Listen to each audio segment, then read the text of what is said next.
Hello everyone, I am back from the Career Makeup Institute which gives you best coaching for academic and competitive exam. हम लोग कर रहे थे chapter 5th class 10th का math का। Okay, तो chapter 5th में अभी तक हम लोगों ने इंट्रोडक्शन पार्ट कर दिया है। आज हम लोग करेंगे इसकी एक्सरसाइज 5.1 स्टार्ट। ठीक है, तो देखिए इसकी फर्स्ट क्वेश्चन में क्या है।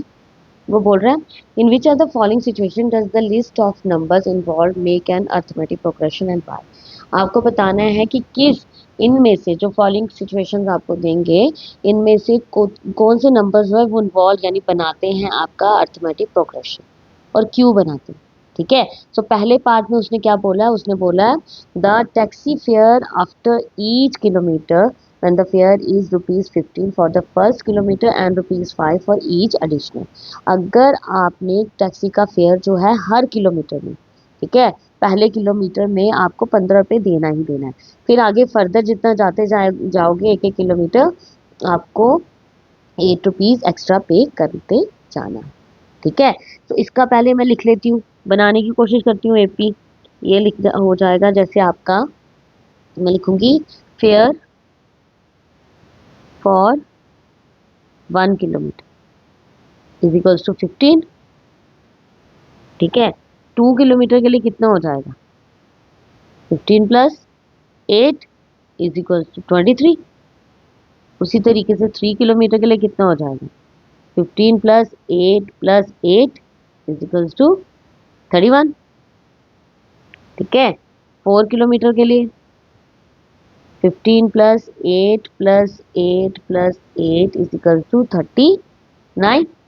ठीक है, 5 किलोमीटर के लिए कितना हो जाएगा, 15 plus 8 plus 8 plus 8 plus 8 is equals to 47। ठीक है, सो आपकी एपी जो बन रही है, आपकी एपी क्या बन रही है, यानी जो इसमें बन रही है ये कि 15 23, सॉरी पहले मुझे बताना पड़ेगा कि ये एपी बन भी रही है कि नहीं। वो कैसे मैंने बताया था आपको, वो आपने इसके बीच का डिफरेंस बताना कि कांस्टेंट है या नहीं। ठीक है, जैसे ये मेरी अगर आ गई A1, ये A2, ये A3, ये A4 और ये आ जाएगी A5। मैं यहाँ क्या लिखूंगी, D is equals to A2 minus A1 which is equals to 23 minus 15 is equals to 8। ठीक है, A3 minus A2 is equals to 31 minus 23, ये भी कितनी आ गई 8।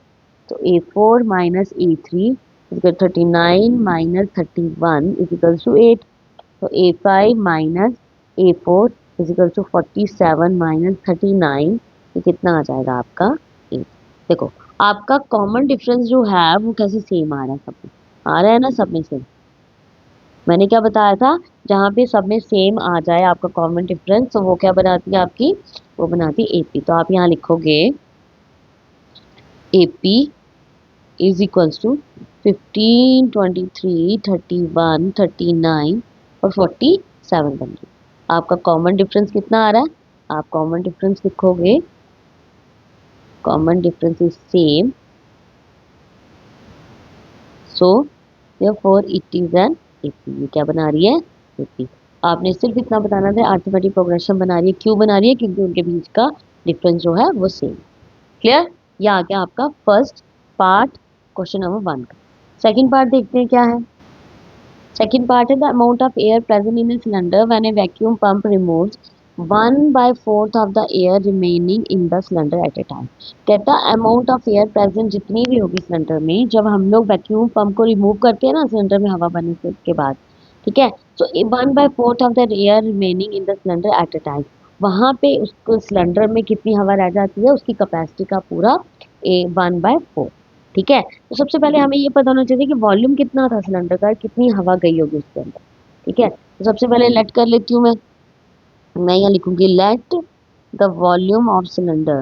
देखो मैं खुद से लेट कर रही हूँ एक नंबर, volume of cylinder is equal to 64।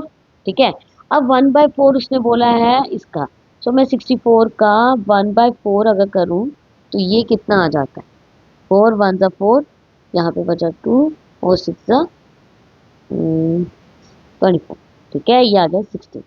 ठीक है, इसका मतलब आपका आ जाएगा 64 माइनस 16 को माइनस करेंगे 42, ये 48, सॉरी, ये इतनी हवा रह गई। फिर 48 में से क्या माइनस करना है, अब इसका 1/4, 48 1/4 ये आ जाएगा 12, माइनस करिए 12 इजिकल टू 36। अब 36 में से क्या माइनस करना है, उसका 1/4, 36 में से माइनस करना है उसका 1/4, यानी 4 9 जा 36, 9 किया माइनस, ये आ गया 27। अगर हम ध्यान से देखें तो हम लोगों को पता करना है क्या ये एपी बन रही है कि नहीं बन रही है। तो मैंने क्या बताया था, डी को जब फाइंड आउट करना होता है तो हम लोग क्या करते हैं, A2 माइनस A1, A2 कितना आएगा 48 माइनस 64, 48 माइनस 64 कितना हो जाएगा, यह आ जाएगा आपका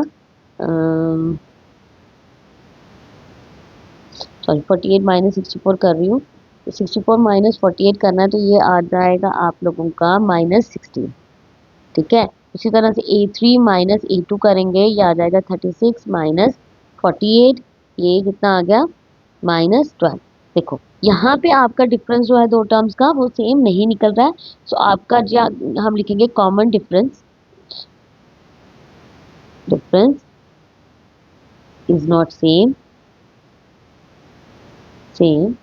therefore it is not an AP। ये क्या है, AP नहीं। क्लियर हो गई ये बात। ठीक है, नेक्स्ट क्वेश्चन पे चलते हैं, नेक्स्ट पार्ट इसका थर्ड पार्ट है, the cost of digging a well after every metre of digging when it cost ₹150 for first metre, rises by ₹50 for each subsequent metre. अगर आपने एक वेल को खोदना है तो 1 मीटर तक जब आप खोदते हो ना तो आपको ₹150 मिलेगा, ठीक है 150 मिलेगा। और अगर फर्दर 1-1 किलोमीटर और खोदते जाते हो ना तो आपके 50-50 रुपीज उस 150 में ऐड होते जाएंगे। ठीक है, तो आपको बताना है क्या ये एपी बना रही है कि नहीं। सबसे पहले मुझे पता है क्या कि cost of digging 1 metre is equals to 150। ठीक है, cost of digging 2 metre is equals to 150 plus 50 is equals to 200। 3 metre की कितनी आ जाएगी, इज इक्वल्स टू 200 प्लस 50 250। ठीक है, 4 मीटर की कितनी आ जाएगी, is equals to 250 plus 50 is equals to 300। ठीक है, और 5 मीटर की कितनी आ जाएगी, 300 प्लस 50 इज इक्वल्स टू 350। ठीक है, अब सबसे पहले मैंने क्या पता करना है, मैंने पता करना है क्या ये इसके बीच का डिफरेंस जो है वो सेम है कि नहीं। तो डी लिखूंगी यहाँ पे मैं, D is equals to A2 minus A1। A2 कितना 250 नहीं 200 सॉरी, A1 तो वो था मेरा 150, 200 माइनस 150 इज इक्वल्स टू 50। उसी तरीके से A3 माइनस A2, तो A3 है 250 माइनस 200 इज इक्वल्स टू 50। उसी तरह A4 माइनस A3, A4 है 350 माइनस 300 इज इक्वल्स टू 50। ठीक है, यहाँ पे 50-50 आ रहा है इन सब का डिफरेंस, तो हम यहाँ लिखेंगे सिंस कॉमन डिफरेंस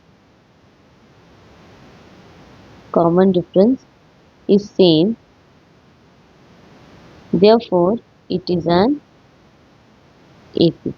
क्या है आपकी AP। क्लियर, ये हो गया आपका थर्ड पार्ट। नेक्स्ट पार्ट देखते हैं क्या है, फोर्थ पार्ट क्या है, the amount of money in the account every year when ₹10,000 is deposited at compound interest at 8% per annum। कहता है अमाउंट ऑफ मनी जो होगा अकाउंट में कितना होगा हर साल, अगर 10,000 रुपया मैं डिपॉजिट करवा रहा हूँ एट द कंपाउंड इंटरेस्ट 8% पे। ठीक है, 8% पर annum पे अगर मुझे इंटरेस्ट मिल रहा है तो मेरे अकाउंट में कितना पैसा होगा ये बताना है आपको। सबसे पहले हम क्या लिखेंगे यहाँ पे कि स्टार्टिंग अमाउंट कितना था हमारे पास।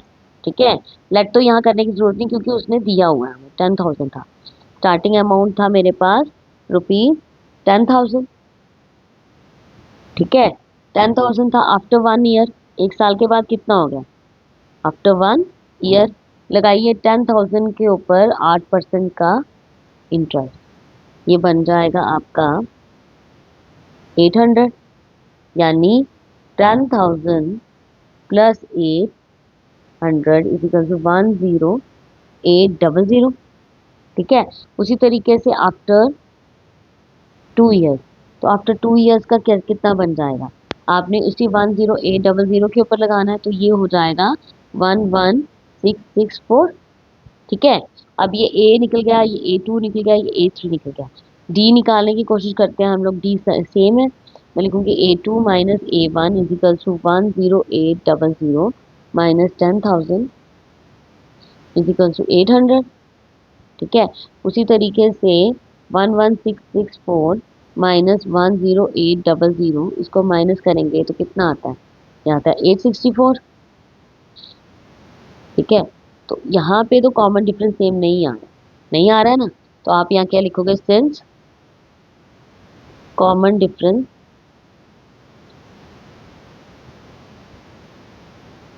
is not same, therefore it is not an AP, not an AP, AP नहीं। क्लियर? ये था आपका क्वेश्चन नंबर 1। ठीक है, अब क्वेश्चन नंबर 2 देखते हैं। क्वेश्चन नंबर 2 क्या है? क्वेश्चन नंबर 2 में बोल रहा है write first 4 terms of an AP when first term a and the common difference are given below. आपको फर्स्ट 4 टर्म्स निकालनी है एपी की, अगर फर्स्ट टर्म ए और कॉमन डिफरेंस दिया हुआ। ठीक है, तो मैंने इंट्रोडक्शन पार्ट में बताया था कि किस तरह से अगर ए और डी दिया हो तो हम लोग नेक्स्ट की टर्म्स हम लोग कैसे निकाल लेते हैं। सो हमारे पास ए अगर 10 है फर्स्ट पार्ट में और डी भी 10 है, सो A2 निकालने का क्या फार्मूला बताया था मैंने? A2 का निकालने का फार्मूला था A प्लस डी, यानी ए है 10 प्लस डी कितना है? 10 इजिकल टू 20। उसी तरीके से A3 निकालने का क्या फार्मूला था? A plus 2D, 10 plus 2 into 10, यह आ जाएगा 10 प्लस 20 इजिकल टू 30। ठीक है, उसी तरीके से A4 निकालने का क्या फार्मूला? A प्लस 3D, यानी 10 प्लस 3 इंटू 10, यह आ गया 10 प्लस 30 इजिकल टू 40। ठीक है, आपको उसने फर्स्ट 4 टर्म्स बोला है निकालने के लिए। ठीक, तो एक तो ये दी हुई है उसने, एक आगे ये और एक ये। ठीक है, तो आप लिखोगे AP is equals to 10 20 30 40। So ये आ गया आपका part first. Clear? A term दी थी, डी दिया था, आपको नेक्स्ट फर्स्ट 4 टर्म्स निकालनी थी, तो ये फॉर्मूला लगा लिया। A प्लस डी A2 के लिए, A प्लस 2D A3 के लिए, A प्लस 3D A4 के लिए। ठीक है, ये आ गया आपका फॉर्मूला। नेक्स्ट पार्ट देखते हैं। नेक्स्ट पार्ट में आपको ए दिया है -2 और डी दिया है 0। ठीक है, सो पहले A1 इज इक्वल्स टू -2 आ गया। A2 निकालने का क्या फॉर्मूला? A प्लस डी, यानी -2 प्लस 0 इज इक्वल्स टू -2। ठीक है, ये भी आ गया आपका -2। फिर उसके बाद A3 कितना आ गया? A3 is equals to A plus 2D, यानी A प्लस 2 इंटू डी आ गया 0। सॉरी, ए की जगह तो -2 था, ए की जगह -2 पुट कर देते हैं, -2। ठीक है, ये -2 प्लस 0 इज इक्वल्स टू -2। ठीक है, A4 का क्या फार्मूला है हमारे पास? A plus 3D -2 plus 3 into D 0 -2 plus 0 is equals to -2। Clear? So आपकी AP जो है वो क्या बन जाएगी? -2 -2 -2 -2 4। ये बन गई आपकी 4 टर्म, फर्स्ट 4 टर्म। ठीक है, आई होप कि क्लियर हो रहा है आपको। कोई भी डाउट नहीं रखना अपने दिमाग में गाइस। कोई भी डाउट होगा तो कमेंट बॉक्स में लिखिएगा, और अगर आपको यहाँ से अच्छी तरीके से समझ नहीं आ रहा तो आप इंट्रोडक्शन पार्ट पहले मेरा देख लीजिए, आपको उससे काफ़ी हेल्प मिलेगी। क्लियर? आई होप कि आपको समझ में आ गया सेकंड पार्ट भी कैसे करना है कैसे नहीं। हम लोग चलते हैं थर्ड पार्ट की तरफ। थर्ड पार्ट में आपको दिया हुआ है, फर्स्ट सेकंड क्वेश्चन में थर्ड पार्ट में A दिया है 4, D दिया है -3। तो यहाँ पे अगर A1 आपका है 4, A2 निकालने का क्या फॉर्मूला आ जाएगा? A प्लस डी, यानी 4 प्लस -3, यानी 4 -3 इज इक्वल टू 1। A3 कितना आ जाएगा? A3 आएगा A प्लस 2D, यानी A आ जाएगा 4 plus 2 into D -3, 4 plus minus minus 3 to the 6, आ गया -2।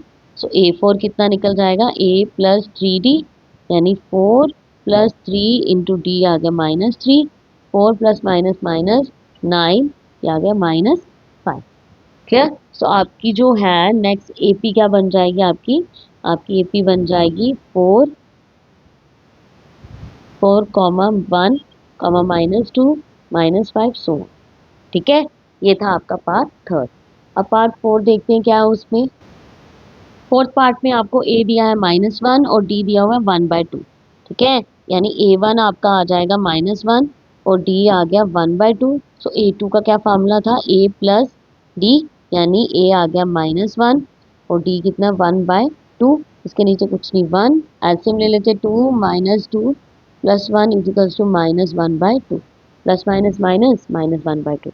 A3 आ जाएगा A + 2D, यानी A आ गया -1 + 2 इंटू डी।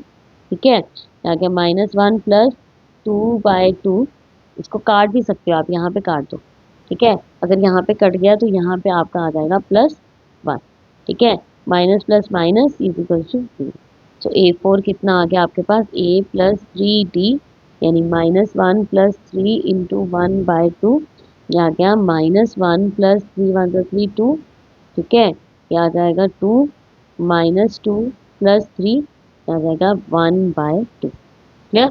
सो आपकी AP क्या बन गई इस पार्ट की, आपकी AP बनी हुई है -1 -1/2 0 या 1/2। सो क्लियर, ये हो गया आपका part fourth from question second. ठीक, नेक्स्ट पार्ट देखते हैं। नेक्स्ट पार्ट क्या है। नेक्स्ट पार्ट में आपको दिया, लास्ट पार्ट है सेकंड क्वेश्चन का। हमें दिया हुआ A1 -1.25 और D दिया 0.25। ठीक है, यानी A1 है आपके पास कितना, -1.25। हम लोगों ने A2 निकालना है। सो A2 का फार्मूला A + D। A आ जाएगा -1.25, D कितना है आपके पास -0.25। ठीक है, सो -1.25 प्लस माइनस माइनस 0.25। ठीक है, तो माइनस माइनस प्लस होता है, ये आ जाएगा आपका 10, 5 और 1, ये आ गया 1.50। A3 कितना आ जाएगा, A + 2D, यानी -1.25 + 2 इंटू डी कितना -0.25, ये आ जाएगा -1.25 प्लस माइनस माइनस करिए मल्टीप्लाई, आ जाएगा 5 2 = 10, 2 2 = 4, 1 5, 2 0 0। ठीक है, अब माइनस माइनस प्लस 5 7.1 ये पॉइंट। ठीक है, ये आ गया। A4 कितना है आपके पास, A + 3D, यानी -1.25 + 3 इंटू -0.25। ठीक है, -1.25 प्लस माइनस माइनस 3 5 = 15, 3 2 = 6 7, 3 0 = 0। ठीक है, अब माइनस माइनस प्लस हो गए, इसमें भी हो गए, तो ये आ जाएगा A4 आपका कितना, ये आ गया 10, यहाँ पर 0, यहाँ पे आ गया 2। ठीक है, माइनस का, तो ये आ गया फर्स्ट टर्म, ये सेकंड, थर्ड और फोर्थ। AP क्या बन गई आपकी, AP बन गई -1.25 -1.50 -1.75 और -2.00। सो ये बन गई आपकी AP फोर्थ पार्ट की। ठीक है, सो गाइज ये था आपकी एक्सरसाइज 5.1 के 2 क्वेश्चन। आई होप कि आपको क्लियर हुए, कोई डाउट नहीं रहा होगा। आप लोग प्लीज़ इस क्वेश्चन के डाउट साथ साथ में क्लियर करते जाइएगा, थोड़ा सा आगे कंफ्यूजिंग चैप्टर होने वाला है आप लोगों के लिए।